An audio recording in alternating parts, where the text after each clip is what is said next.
Hello guys, this is Henry here with yet another Blender video, this time ahead of the upcoming Waterloo Kickstarter. So, as you would probably guess, what I'm showing today is a preview of what you can expect from the Blender files in the Waterloo Kickstarter. In front of us here we have a Frenchman who might not be entirely correct. In fact, he's got epaulets but no saber. That doesn't matter. I'm going to be showing you all the different toggles today. This is just an example to work with. I'm going to be quite unimaginative because I'm assuming if you're watching this video, you're likely either to be completely new to my Blender exporters, or you have bought them before and you're curious about how these ones are different. So I hope to kill two birds with one stone in that case.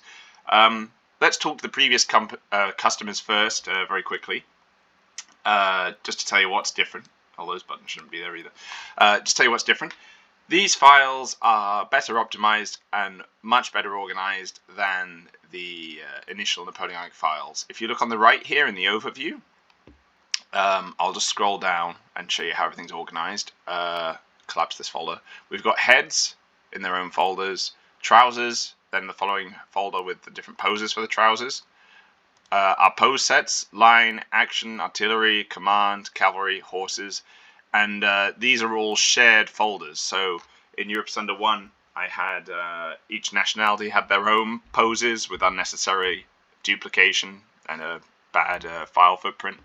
The models are also much better compressed. If I press tab on this, you'll see far fewer vertices than you would see on the old models. So I think at the time of recording, this file is like 1.5 gigabytes, whereas I think the other one's like 2.5, something like that. That being said, I do still recommend that you have, at the very bare total minimum, 16 gigabytes of RAM, but I would recommend 32 if you're going to open these files up. But yeah, sorry, we've got our pose folders. Anything that's shared here, again, trying to avoid duplication. Shared assets include the buttons for coats, necktie there, tunic. We don't actually have any tunics done yet, though there will be a Nassau tunic later. Different sabers and bayonets, and officer parts, shared officer parts like a sword, gorget, that sort of thing. And then at the very bottom we have folders for the different nations' parts. We have French, British, Prussian, Nassau, Brunswicker, Dutch, Hanoverian. Sorry to tease you, but the Russians won't be there in the release. This is the file I'm working from for all my Napoleonics now. So what you'll actually get when you buy the Kickstarter is a version of this. Very bottom we've got a Hussar dolman, because that's all shared between the nations as well. But anyway, I think that should address everything folks might be asking. Oh, except you're probably wondering about compatibility with the original Blender files. If you look at this, like the height of this head, positioning of bits, it all completely matches my previous Blender exporters. In short, if you copy and paste things between the two files, it'll all be fully compatible. The only major difference that comes to my mind right now is that the marching legs are longer, so the base is lower. This base has been moved down to match the standing base. See, they're the same height, just because I thought the marching figures were looking too short. That's the one difference. If you wanted to update your original Europe Asunder figures to the new height, you would just copy the trousers over, and let me know if there are any that you need help with or that are missing. Yeah, I think that's everything previous backers need to know. So now, talking to new people, what are you looking at? This is the Blender file that I have used to export the entire range. In short, if you buy the Blender Extra, the tier on the Kickstarter, the Blender tier, you get these original files, which lets you tweak to your heart's desire whatever you might want. So I'm going to work you through now, for the remainder of the video, through all the different folders, what's inside, and hopefully export a figure at the end. Just show you how that works. Now, what are you looking at? In the middle, we've got our 3D space with our model on it, all the different bits. As you can see from these yellow highlights, each bit is its own part, so separate parts can be toggled, tweaked, scaled, and whatnot. Just an example. I have other videos on my channel where I show better Blender control, stuff like that. So if you want to learn how to use Blender, look at those. That's not what this video is about. Just showing you specifically this Kickstarter. So on the right here we have an overview, and inside it are different folders. And the way that the exporter works, if you're, let's say, not so good with Blender, is that I've set things up so they can act like toggles. So I've clicked this arrow to expand the heads and hats folder, and you can see I've got facial hair here. So these little eyeballs are toggles. If I click that, our man is suddenly clean shaven. If I click this one, thick moustache, it's a thick moustache. If I click beard, he has a beard under the moustache. Doesn't work with the chin strap, but you know, not many Napoleonic soldiers are bearded, so it's not really meant to work. If I wanted to make him totally clean shave easy, I could just collapse the entire folder. Likewise, we've got short hair here and hussar braids. Let's hide that chin strap and the sideburns. There, you could have hussar braids if you're doing Hungarians, although I think that might be earlier, but you know, the option's there. Obviously, I have hussars in this Kickstarter, so that's why they're the sideburns and short hair. Then the European head, but that's the only head we've got in this, so leave that alone. And then we come down to hats. So what the French got? For the French, we have the uncovered shako, which we're looking at here. You've got a choice of 2 badges. You've got the diamond badge and the eagle badge. You've got the option of adding cords. The triangular trim, this trim, that's on the flank company guys. Where's the plume? Plume. Oh, French plume. Or you can even totally swap out the uncovered shako for a covered shako. Get rid of the plume. Yeah, covered shako there. Gonna put that back to the uncovered one. And then you've got a bear skin. The bear skin has a toggleable plate if it's a grenadier or the sapper, or I think the dragoon grenadiers flank company guys don't have a plate either.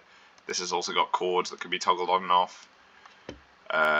Then, you know, cavalry helmets. I won't take you through it all exhaustively, but this is a dragoon helmet, but I can toggle on an extra plume to make it a cuirassier one. Please correct my French. And the rouleau shako here. And I shan't show you exhaustively, like show you the literal model for everything, but that's the French. British have got Belgic shakos, Belgic shako here, stovepipe shako for if you're doing your riflemen or your light infantrymen, Belgic shako for everyone else. Like the cuirassiers for the French have, we have a toggleable helmet. The heavy dragoon version of the British cavalry helmet actually adds the jacket trim or whatever you would call it, which obviously only really works with the British stuff, that's why it's clipping right now. And for the, skipping the Russians again, they won't be in the release, sorry. For the Prussians, we've got covered shako. There's a hat pack on the stretch goals list for both the British and the Prussians, actually, that will add more hats. Off the top of my head, the British are getting like the Scots Greys hat, Fusilier, bear skinny thing, and I think there's some other stuff in there. The Prussians will get an uncovered shako and some other bits as well. So these hats aren't exhaustive. Sorry, I'm sort of ad-libbing this, so I should have had those notes in front of me perhaps. But covered shako, Schirmütze cap, the Landwehr cap we could say. All with different bits. So I guess if you wanted the Iron Cross off there, you could hide it like that. I'm pressing the H key when I select it to do that. Again, I do have a video on hotkeys. Different jauntily angled Landwehr caps and cuirassier helmet. So that's that for headgear. It's cool. You have a lot of options, but I suppose the really exciting stuff is when we get down to the poses, isn't it? Oh, underneath we have a lot of different collars as well. Sort of based on the 7 Years' War stuff, because the 7 Years' War just gave you so many options for bits. But let's move down. Under that we got trousers with in different poses.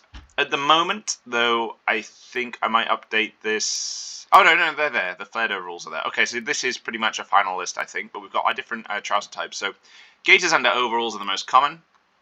For your Brits, you can add the trims and the little rolls. Rolls aren't really good for Waterloo, so I haven't put them on the models, but they are there if you want them. You've also got gaiters over overalls, which are for Prussians. Apparently phased out by Waterloo time, but a lot of people were wearing them. I mean, officially phased out, so I have got these gaiters here. But if you wanted to, you could export them with these one-piece overalls, which are also what the Russians would use. We've got infantry boots. And finally, cavalry boots for your dragoons, dismounted dragoons and the like, or officers as well. And these are in different poses. We've got standing, firing, kneeling, and the running and advancing stooping poses I haven't actually finished yet. You know, it's going to be about a month from now that these files are going out, so I've still got some time to finish things up. Skirmishes are one of the last things waiting to be completely finished. But yeah, that's most of your leg options.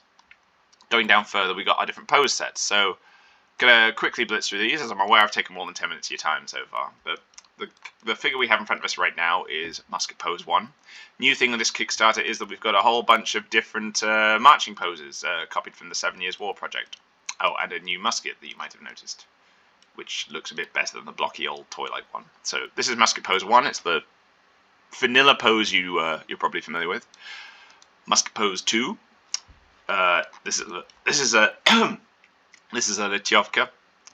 Sorry, we do actually have here different coats. Lityovka, single-breasted British coat. Let's get rid of that clipping. Double-breasted short coat, which is what the Prussians are wearing, Prussians and Russians, and a French Baden coat. For full compatibility, obviously, you toggle on these other bits, which are in the national folders. I'll show you that in a bit. But let's leave it on a French Baden coat. We've got different cuffs. And muskets. You can turn on the old musket if you are so desiring. That's the old musket. Chonky. And this is the new musket. So there's a bit of a comparison for you. I've angled this one so it clips the hat more closely, so it's less fragile. You've got a choice between a Charleville musket or a Brown Bess musket. And I did actually base these on pictures of the actual muskets. This isn't a generic musket anymore. And I'm supposed to add rifles, but I haven't done that yet. That will go on my to-do list.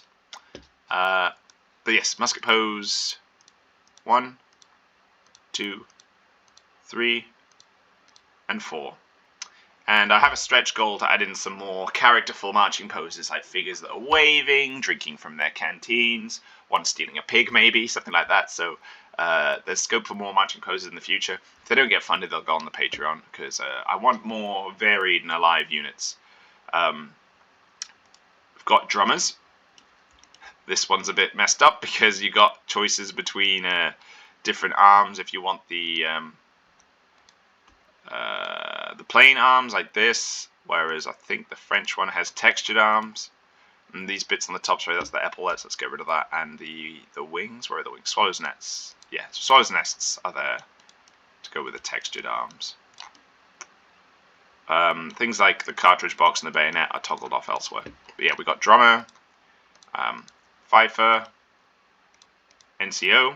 There is a stretch goal to add more NCO poses, like one carrying a cane, spontoon, all that kind of thing. I hope that funds, because I want more varied NCOs, but this is your default vanilla NCO, just the single pose baseline. An officer marching with sword, pioneer and sapper, eagle guard, there's his bits, eagle guard with a halberd, fanion bearer to march on the flanks of the French formations, and the other stuff's all stretch goals. As you can see, I've got my extra NCO poses, whatnot. Oh, and an extra officer pose. The skirmish poses, I won't show you. Well, okay, I'll show you a few, but these are, as I mentioned earlier, unfinished. Haven't, well, a lot of them are stretch goals, and all I've got are like the uninspired. This is meant to be the kneeling firing, so it should be with different legs. But we've got kneeling firing, standing loading. I say skirmisher poses, they're action poses really, because the line infantry are being exported with standing loading, standing firing, and standing firing. And there should be a readied pose too. Yeah, ready one.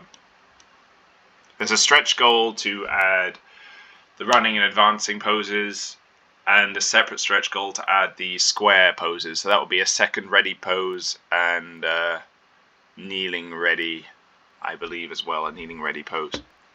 Okay, going quicker now. I appreciate I'm using up a lot of your time. Standing poses for artillerymen. We have, let's start from the top. We have different standing poses. So one with a tool. That can be either a ramrod or the little wheel tool they use to like nudge the wheel around with. A bucket, covering the touch hole of the gun, standing totally idle, raising their hand to command the gun, touching off the gun, pointing. You can rotate the head like either manually, or you can use one of my pre-rotated heads. So this would be 30 degrees mirrored, I think. Yeah, then he's looking so dynamic. That's all the standing poses. And then there's holding a cannonball, holding a horizontal tool. I think that's a powder scoop. Covering ears, using a spyglass. Obviously we'd use a different rotated head for that. Using the ramrod more actively. Some people wanted that from the last I'm putting on a Kickstarter. That's a new pose. And then we've got the old familiar artillery train riders. This would be coupled with sitting legs.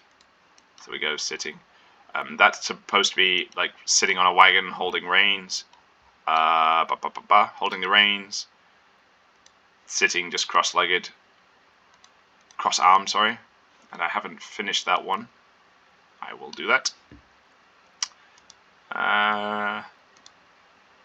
The Command HQ poses are going to be the same from the last Kickstarter. I haven't imported them in, but they're an assortment of officers that are standing, sitting at a table, handing messages over, things like that. That still needs to be done. More exciting, we have cavalry, so let's put on the mounted legs. Where's that folder gone? Yeah, let's make sure just the British are toggled on. Let's do the British cavalry. Let's even give them the appropriate helmet. British. Ah, he's got it there. Okay. And I'll toggle on the British parts. Let's get this looking like a cohesive real unit. British. He wouldn't have his cartridge box, so powder horn. Turn off the haversack and canteen. Turn off the bayonet. And turn off the rifleman parts. Okay. So, for cavalry, put him in a British coat.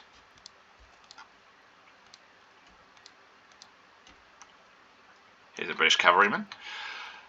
So at the top of the cavalry poses we have shared equipment. So here I've got the generic pistol covers. I cannot remember if I've put pistol covers on the British. Not sure I have. We've got a sabretache. You can see it here. The sabretache.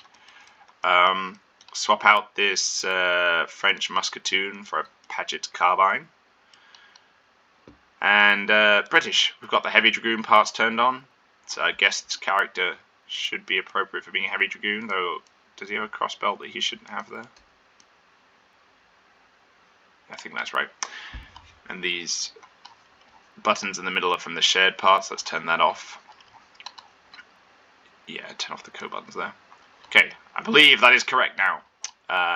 We have a holding reins pose. This is our default pose.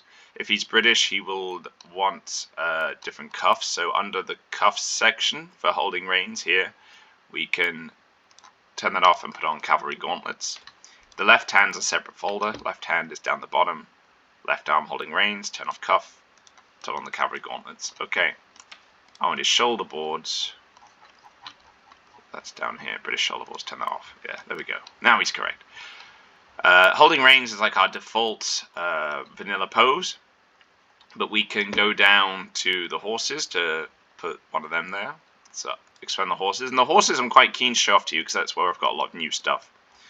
So this is currently a horse in galloping mode. I've redone the supports to make it print more reliably, but we've got different galloping heads. Let's get rid of that. Different galloping heads.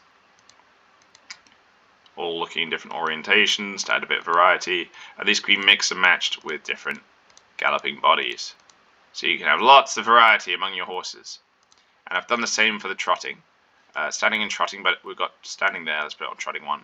We've got different trotting heads too. So, a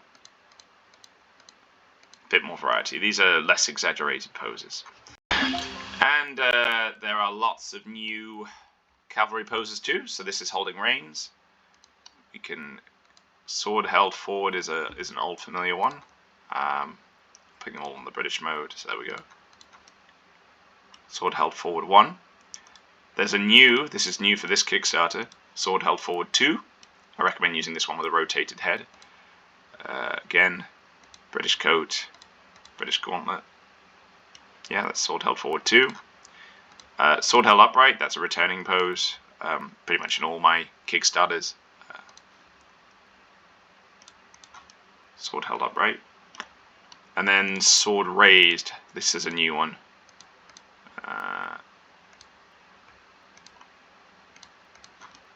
Yep. And then from there we've got the trumpeter or a bugler. Sorry, these epaulets are actually a toggle inside here. Where's the epaulette? Half epaulette, turn that off.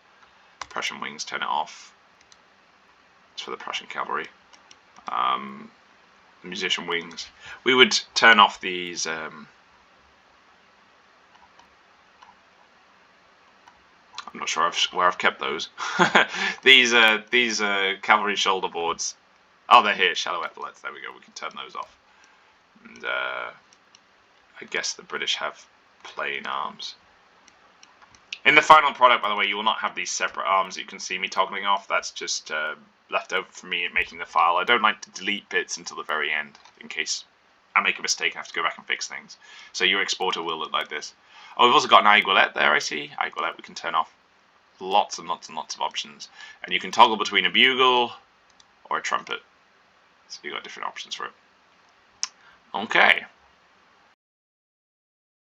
The transition, folks. I was just recording the next clip when I found out that my recording software was recording my WhatsApp messages in another tab. So I'm just redoing this part. Apologies. Very professional here. I wanted to say that, well, I was showing you all these cavalry poses, and then the next ones. I'll still walk you through them, but I just want to say these ones are still missing some assets that need to be imported either from other exporters or just polished up. They will be present when the files launch. So the next one we got here is an ensign or raised lance pose. You can see the arms in position and the jacket, but not the fist and the bits. In this pose, you can toggle between either an upright lance, a flagpole, or an eagle standard. Next one, we've got couch lance, which is like braced into an L shape like that. Hand would be here. That's a horizontal lance that comes pre-supported with fairly burly supports. Handing message from horseback. This is an arm that has a fist at the end and an envelope that has support underneath it, like he's passing the message down to a recipient beneath him. Obviously, the STL should have a rotated head for that. And pointing from horseback, we would want to use a rotated head with that one again. So, like so. And finally, sorry, I've lost my place. Finally, that concludes the ones that use the left arm. But under that, if we toggle these both off, you would have a using spyglass from horseback pose, which I haven't finished yet. But that will be there. Yes. Going down from here then to shared parts, let's toggle off all the cavalry bits and put the head back on a default orientation just to be less distracting. And stop him from sitting Gangnam Style. Down under shared parts, we have bits that carry over between the nations. So first up, we've got a necktie, which you can't actually see with this collar on, but there is a necktie here underneath it all. We got different coat buttons. So here is single, double, which is used by the Prussians, and buttons for a long coat, as well as the Lityovka buttons, which go on the back. Perhaps I'll rename that to Lityovka back buttons. There you go. Update in real time. We've got plastrons for a plastron jacket. And then we get onto different weapons. So when I first opened the file, I said that we were missing the French flank company's saber. So this is actually shared with the British. We've got a French belt and a British belt. They're just slightly different shapes because they have different coats on. Right. We have a straight saber. Marching, standing. Where we have marching and standing versions, that's just to get them to clip with the different legs. I do see they actually, in this case, they do fit both, but if we had standing legs here, this saber wouldn't be clipping into them, so we wouldn't be able to get a clean supportless print. For riflemen, you've got a sword bayonet, and this one has more versions because of the skirmisher poses: kneeling, firing, kneeling, standing. It might be if we get stretch goals that fund the extra poses for the line infantry as well, that I will have to update some of these to have extra pose types. Russian-Prussian saber. This with haversack one's supposed to be used with the Landwehr. It fits ahead of the haversack. And then a standard one to use with the infantry, like that. Sword belts for fitting in different positions. So we've got a French one there. That goes with the French jacket. That's why it's only half. Middle and a higher up one there. And all the shared officer parts. So we have a sash with different versions for different poses if they're on a horse, or if they're standing and marching, with a sword there that can also be toggled between different positions. Oh, and a sword belt one that goes across like that. Lots of stuff to play with. Which brings us to our ultimate set of folders, which is the national ones. So each nation just has a whole bunch. You might have seen me toggling through it earlier when I was messing with the cavalrymen. Whole bunch of different things for customization purposes. Let's turn off these plastrons. For the British, we have shoulder boards, which you can see here. The knapsack to go on the back. Let's turn off this cavalry helmet. Let's make him a British ranker, shall we? Let's give him the Belgic shako. And get him to stop doing the Gangnam style. Marching legs, there we go, with the British bits, but let's hide the rolls. There we go. Now he's British. Get rid of the officer parts too. Okay, British ranker coming up.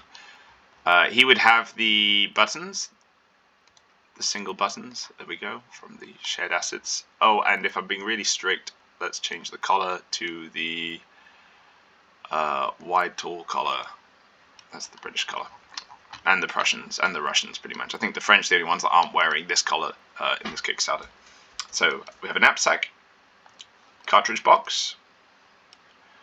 If he was a rifleman, we could put a powder horn. Oh, the rifleman and the artilleryman. I've given this powder horn too, but no powder horn. Haversack and canteen in the marching position. So there's canteen, haversack. Coat pockets for marching mode. Coat pockets are on the back, barely visible, but if you decided you wanted to do your armies without the knapsacks on, I guess you could see them. British bayonet in the marching position to use with the marching legs. If you look, this is what I mean. The reason why I have stuff in different versions is if you had standing legs, this would crop into the standing leg, but because these are marching legs, it has to be positioned like so. This is all to achieve a supportless print and keep the model nice and sturdy without bits that easily break off. He has lacing on his coat, the rankers, and he's not an officer, so we're not doing that. He's not a rifleman. And then we just go up to our line poses. Where are those? Line pose. He won't have the fanion bearer. Let's just put him in boring old vanilla marching pose 1. And then we have a completed figure, which means I can now show you how we export models. If you're new to this to this range, let's make sure he's in the British coat, the marching version, and give him the correct musket. He should have a brown bess. I believe that is a correct British figure. Whoop whoop. Right, so now we get on to the exporting. So, how do you export things from Blender? I do have a tutorial on this, but let's consider this the updated version of how I do things now. So, click any part of the model, press the A key to select all, click File, click Export, click STL. And now, unfortunately, my recording software won't show you the window that's just popped up, so I have to describe it. But I have a file view sort of export window has just popped up. I'm clicking Desktop to export to my desktop. And on very important, please listen to this part, because every month someone on the Discord asks me about this. Very important, before you export anything, on the right side of the window that I see now, there is a box that says Selection Only. Tick that. If you don't tick it, you will export the entire Blender file, and you only want to export what you have selected. So click that checkbox. Underneath that, there's a box that says transform with scale. To match my STLs, you want to export at a scale of 1.165. The reason for that is that in the Blender file proper, these are true scale 6 mils, but I export my models a little closer to 8 mil. So I scale everything up to 1.165, which is 116.5%. And I shall name my guy to British example figure, and then I click export STL, and it zooms off. And that's done. The next part is to open the model in a piece of software called 3D Builder. You can download that off the Windows Store. It's free of charge. It's from Microsoft. If you want to watch me download that, watch my export tutorial that I've already made on the YouTube channel. I won't waste time here doing it. So the next time you see me, I'm going to open this model in 3D Builder. Alright, and here we are in 3D Builder. The model is imported in front of us. First, most important thing to do is check the scale up top here where it says Files Units. It's asking you to select what units were used when making the file. With my stuff, it's always millimeters. If you click centimeters, the model will be 10 times too big. So if you ever export super large models, this is why. So millimeters, then you click Import Model. A red box appears along the bottom, and it says one or more objects are invalidly defined. Click here to repair. Click this, and it will just repair the model. What it's doing is merging all the pieces together, so it actually makes the model take up less storage space. It's removing internal faces, internal bits from where all the parts are clipping each other. And embarrassingly, some of my stuff genuinely is invalidly defined in the sense that it's got inverted scaling, incorrect normal, stuff like that. Just occasionally I make mistakes. Sorry. I recommend any 3D model you download, you run through this software before printing it or working with it. Even if, best case scenario, it just reduces the file footprint, makes it a bit more efficient. File repair times can vary. I like to bulk repair my stuff. I do about 20 at a time, so I've got quite a beefy PC, and that will usually take about 5 minutes. A single model like this that isn't particularly large shouldn't take that long. I'm going to take a risk now and actually just try do it live. So watching how long this takes me will give you an idea as to how long it should take, perhaps, on a decent PC. I am on a fairly old, by this point, gaming laptop, but I've got 32 gigabytes of RAM and an i7 processor. I think with 3D Builder, your processor is the big cap. I find that if I'm doing a lot of files at once, I get consistent 100% CPU usage. But with Blender, the big thing is RAM, and RAM is also the cheapest component to upgrade in your machine. So if you do have problems with Blender, well, my first piece of advice would be to look at my video about using Game Booster to boost Blender performance. Give that a try, and if that doesn't work for you, it's like £40 or $50, something like that, to buy new RAM sticks, and that I would do. I think that's worth it. It'll improve your quality of life if you use computers a lot, if you like games and things so much, but make Blender much more usable. Processor I can't really talk about with authority, to be honest. I'm guessing that 3D Builder will just take a bit longer. One more piece of advice I can give you about 3D Builder actually is that if you open up your task manager on your computer, you can assign a low priority to 3D Builder and then leave it going in the background, and it won't lag up your PC, so you can just do other things while you wait. If you have a lot of stuff open at once, it can slow your machine down, distort the audio, stuff like that. That's like when I'm repairing like 25 models at once, that happens. And there we go. The little dialog box on the bottom right disappeared, the red box has disappeared. That means the model is now repaired. And if I press Alt F4 to close, it will ask me about saving the changes. Just click Save Scene, and you will save. And that's that. Okay, and here we are in Litchi Slicer, where I'm going to import the figure that we exported. Here he is loading in.